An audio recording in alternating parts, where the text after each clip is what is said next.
देखिए, election commission का काम ये होना चाहिए कि ज्यादा से ज्यादा वोट बने, लेकिन इधर देखने को मिल रहा है भारतीय जनता पार्टी जब से हारी है तो बनाने से ज्यादा उन्हें चिंता इस बात की कि वोट काटा जाए, और वोट काटने का एसआईआर हो रहा है।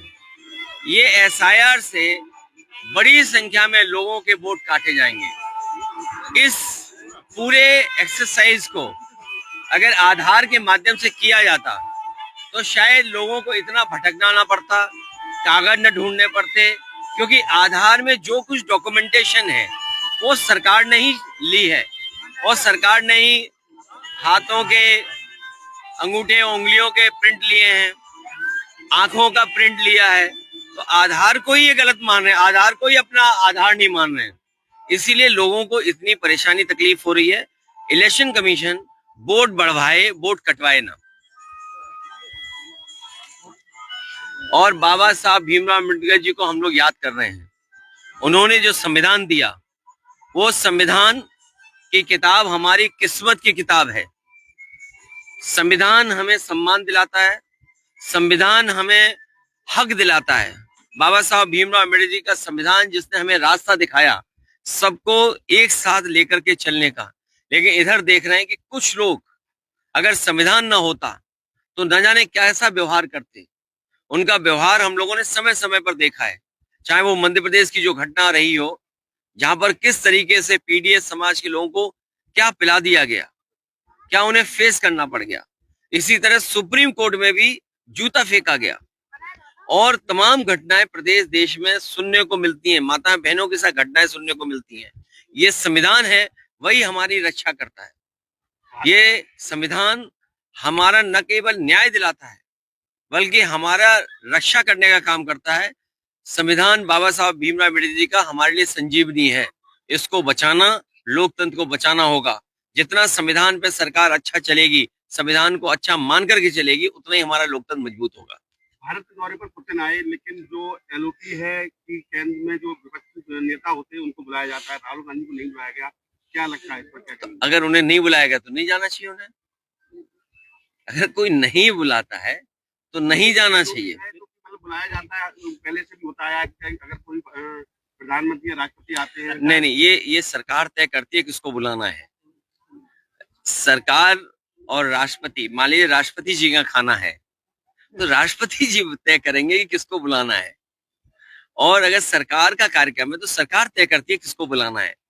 और विपक्ष को इसलिए नहीं बुलाते हैं, विपक्ष के लीडर को इसलिए नहीं बुलाते हैं, हो सकता है वो बातचीत में कुछ सच्चाई बता दी जाए देश की, कि हमारा रुपया देखो कितने नीचे जा रहा है, हमारे यहाँ बेरोजगारी कितनी है, महंगाई कितनी है, थानों में लूट मची हुई है। तो अगर ये बातें वो जान जाएंगे रशिया वाले, तो हो सकता है हमारे आपके संबंध में थोड़ा बहुत चीजें बिगड़ जाएं। भारतीय जनता पार्टी हर बात छिपाना चाहती है, इसीलिए शायद एलओपी को नहीं बुलाया गया। कफ सिरप को लेकर इतना ही कहेंगे कि अगर आपको खांसी हो अगर खांसी हो इस मौसम में, क्योंकि खांसी बहुत होती है, तो आप कफ सिरप मत लेना। कौन सा वाला जो बनारस से बिक रहा है, और कफ सिरप में इसने न जाने कितनों की जान ली है। आज ही मैंने अखबार पढ़ा है, मुझे खबर मिली है कि औरैया में भी एक बच्चे की जान गई है कफ सिरप से। और वैसे तो बुलडोजर तैयार रहता है, अगर कोई गलती कर दे, कोई घटना हो जाए तो बीजेपी का बुलडोजर तैयार रहता है।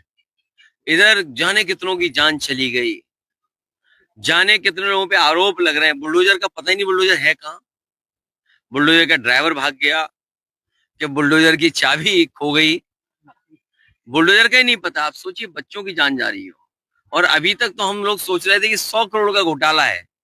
हम पत्रकार साथियों को धन्यवाद देंगे कि इन्होंने कहा कि 100 करोड़ नहीं है, ये 2000 करोड़ से बड़ा है। और फिर याद कीजिए, मैं पहले कह के गया था आपसे, ये कहते थे उत्तर प्रदेश में 1 माफिया 1 डिस्ट्रिक्ट वाली योजना चलती है। अब बताओ माफिया किन की पार्टी में जाता है, माफिया लोग किस पार्टी में ज्यादा है, अपराधी लोग किस पार्टी में ज्यादा है? सब भाजपा में। चलिए, जौनपुर का कौन है वो बताए सरकार, इटावा का ही बता दो कि टॉप 2, टॉप 5, टॉप 10 कौन है। और मैं यकीन करता हूं इस बात को लेकर के, तो जो भी 10 होंगे या टॉप 5 होंगे सब भाजपा में होंगे। जो टॉप 5 अपराधी होंगे इटावा के, वो सब भाजपा में होंगे। इसी तरह हर जिले में टॉप 5, टॉप 10 सब भाजपा में है।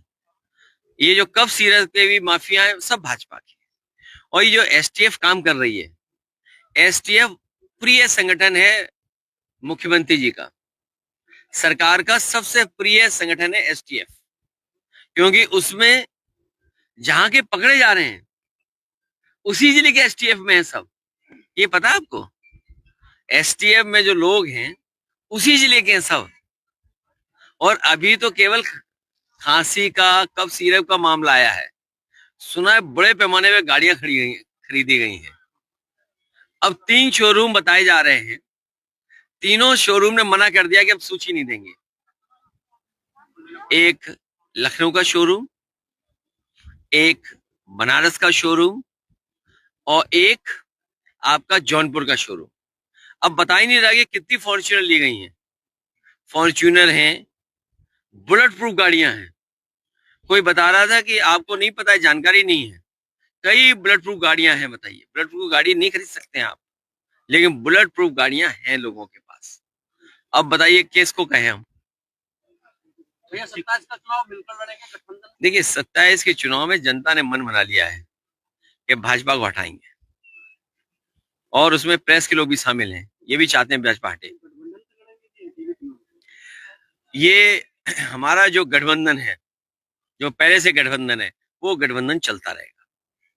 इंडिगो की फ्लाइट पे काफी मारामारी चल रही है, लोग यात्रा नहीं कर पा रहे हैं। हालांकि पहले ये भी कहा गया कि अब जो चप्पल पहनते हैं व्यक्ति वो भी फ्लाइट में चल सकेंगे, लेकिन ये एक पहला उदाहरण देखने को मिला है जहां उद्योगपति, कारोबारी सरकार पर दबाव बना रहे हैं। पहली बार देखने को मिल रहा है कि कैपिटलिस्ट लोग, कारोबारी लोग, बड़े लोग सरकार की नहीं सुन रहे। इसलिए भारतीय जनता पार्टी को सावधान होना चाहिए कि जब आप कारोबारियों को इतना ताकतवर बना दोगे तो आपकी भी नहीं सुनेंगे। और उसी का परिणाम यह है कि लोगों को क्या फेस करना पड़ा। ऐसी ऐसी तस्वीरें, ऐसी ऐसी वीडियो आ रहे हैं, हम लोग कल्पना नहीं कर सकते हैं कितने तकलीफ और परेशानी में रहे। कोई घटना से तकलीफ और परेशानी में हो, अचानक कोई बात हो जाए तो बात अलग है, लेकिन जानबूझ कर करे कि यात्रियों को परेशान करना और अपनी ताकत का एहसास दिलाना। शायद ताकत का एहसास इसीलिए है क्योंकि कुछ कहानी सुनने को आई है कि इलेक्टोरल बॉन्ड्स बहुत दिए गए हैं। जो बॉन्ड ले लेंगे वो क्या उनके खिलाफ कार्रवाई करेंगे? जैसे हम लोग आपके लिए कभी कभी कह देते थे कि जिसका दाना उसका गाना, जिसका दाना उसका गाना। तो यही चल रहा होगा कुछ इस तरह का। चलो, धन्यवाद।